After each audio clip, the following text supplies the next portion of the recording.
Hey guys, how's it going? So today I have a new backup light by Oxilam. So these are the only bulbs I really haven't changed. They're already LED in this 4Runner, but there are just some generic brand LED lights that I had on my Silverado that I was able to put in the 4Runner. So these are 921 bulbs. They can also be 912 bulbs, and these are LEDs by Oxilam. So let's go ahead and get these open real quick. So like always, I'll leave everything down in the description for this. Basically, these are on Amazon, Amazon specials that I always do.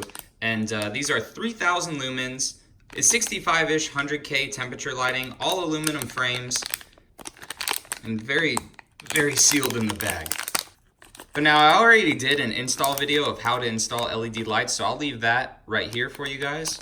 But these ones are going to be way better than those lights that I have in there right now. So here you can see all the chipsets in it.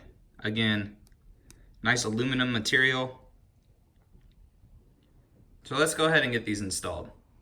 So if you don't have a 4Runner, your installation may be a little different of where it is, but basically that's my reverse light right there. So when you throw the car in reverse, that one, typically halogen, it lights up. Now in my vehicle, I have the tail as you turn mod, so this one right here and that one, as you can see, that's a LED light in there. So when I throw this into reverse, this light and that light's gonna come on. But for the sake of this video, to show you guys how bright it is, I'm gonna leave one of the generic LED branded bulbs that I have in there.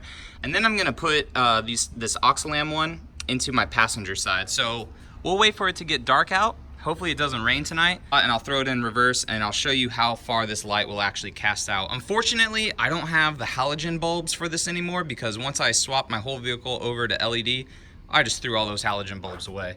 So we'll go ahead and get this installed. Like I said, I'll leave the how-to video up top and in the description for you all, but it's very, very simple. All right, there we go. As we have it on, very, very bright. Like I said, I have the Tell As You Turn mod.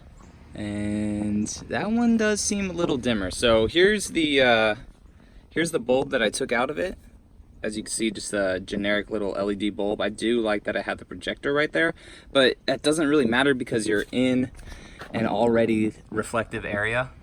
All right guys, and here it is on. So of course cameras never do nighttime justice, but we do have a little bit of light pollution up there, but being very, very solid, you can tell that the Oxilam one on the right casts out just a tad more than this generic one over here. Now the thing though that I do like about this one is that the color of it matches the aux beam lights that I have up top very, very well. Again, it's blinding my eyes right now, me actually looking at it, but you can't really tell that much on camera. Let me get over to this one. Yeah. That one's not really hurting my eyes as much. So if you guys have halogens in the back of your car, definitely look into these. If you already have LEDs back here, maybe this won't be worth upgrading, but if you have 12 bucks, 13 bucks, and you need LEDs in the back, I highly, highly recommend it. We'll go inside the car real quick to see how it looks. So it's not showing up that well on camera, but all of this right here is white from the Oxilam bulbs. This kind of right here dies out. So if you're looking at these reverse lines right here, the Oxilam almost goes out almost past the third line where this other bulb got. I wish I remembered the brand, but it just kind of dies at the third one right there. So yes, there's more powerful bulbs out there, but for 12 bucks, these are pretty good. So if this video was helpful for you all, go ahead and give it a thumbs up. Subscribe if you're new around here for more 4Runner and Toyota stuff. And I'll catch you guys in the next one. All right, I'll see you later.